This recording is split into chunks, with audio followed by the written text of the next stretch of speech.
Hi అండి. నమస్తే. నేను మీ అను. అందరూ బాగున్నారా? ఇవాళ వీడియోలో ఎగ్ బిర్యానీ ఎలా తయారు చేయాలో చూద్దాం. అదే ఎగ్ బిర్యానీ, ఎగ్ పలావ్ ఏదైనా పర్లా. ముందుగా స్టవ్ ఆన్ చేసుకుని నేను ఇక్కడ ప్రెషర్ కుక్కర్ పెట్టుకున్నాను. ప్రెషర్ కుక్కర్లో 2 స్పూన్ల నెయ్యి వేసుకున్నాను. నేతికి బదులు మీరు ఈ ఆయిల్ వాడుకుంటే ఆయిల్ వాడుకోండి, లేకపోతే నెయ్యి వాడుకుని ఏదైనా పర్లేదు.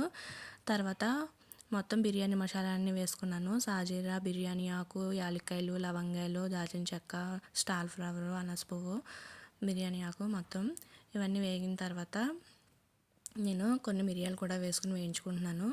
మిరియాలు కూడా వేగిన తర్వాత పచ్చి బఠానీ ఉంటాయి కదా, పచ్చివి అవి శుభ్రంగా కడుక్కొని వేసుకోవాలి. అవి వేగిన తర్వాత ఇందులో నేను 2 బంగాళదుంపలు కట్ చేసుకుని వేసుకున్నాను. అలాగే 2 క్యారెట్లు కూడా ఇలా చక్రాలుగా కట్ చేసి వేసుకున్నాను.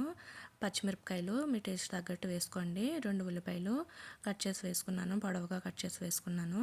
కొంచెం కరివేపాకు కూడా వేసుకున్నాను. ఇవన్నీ వేగిన తర్వాత ఇందులో కొంచెం సాల్ట్ టేస్ట్ తగ్గట్టు వేసుకోండి. అలాగే కొంచెం ఒక అర స్పూన్ వరకు అల్లం వెల్లుల్లి పేస్ట్ కూడా వేసుకుని వేయించుకోండి. వేగిన తర్వాత ఇందులో నేను ఇంట్లో బిర్యానీ మసాలా రెడీ చేశాను, అది వేసుకోండి. అర స్పూన్ వేసుకున్నాను. అది తర్వాత బియ్యం కడుక్కొని నేను ఇక్కడ 2 కప్పులు బియ్యం కడుక్కున్నాను. మీరు కడుక్కొని అందులో వేసుకున్నాను అనమాట. వేసి ఇలా కలుపుకుంటే అన్నం పొడి పొడిగా వస్తుందన్నమాట. ఇలా కలుపుకున్న తర్వాత మనం స్టవ్ పక్కన ఆల్రెడీ 2 కప్పులకి 4 కప్పుల నేను వాటర్ పక్కన వేడి చేసుకున్నాను. బాగా వేడైన తర్వాత ఇందులో కలిపేసుకోవడమే. ఇలా కలుపుకుంటే అన్నం ముద్ద అవ్వకుండా పొడి పొడిలాడుతూ వస్తుంది. ఇప్పుడు మనం ఇందులో సాల్ట్ అది సరిపోయిందో లేదో చూసుకుని అడ్జస్ట్ చేసుకోండి. సరిపోతే కొంచెం సాల్ట్ వేసుకోవచ్చు. ఇలా తర్వాత ఇందులో నేను ఎగ్స్ వేసుకున్నాను. ఘాట్లు పెట్టి వేసుకుంటే లోపల వరకు మసాలాలు పట్టి ఎగ్ అనేది టేస్ట్ బాగుంటుంది. అలాగే కొంచెం కొత్తిమీర చిన్నగా కట్ చేసుకుని వేసుకున్నాను.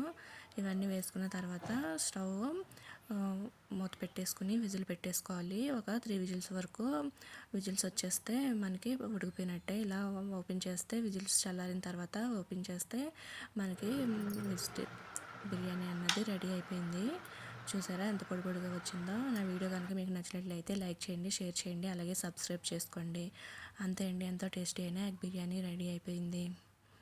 ఎగ్ లేకపోయినా ఇలా మామూలుగా వెజిటేబుల్తో బిర్యానీ కూడా చేసుకోవచ్చు. చాలా టేస్టీగా ఉంటుంది. Thank you.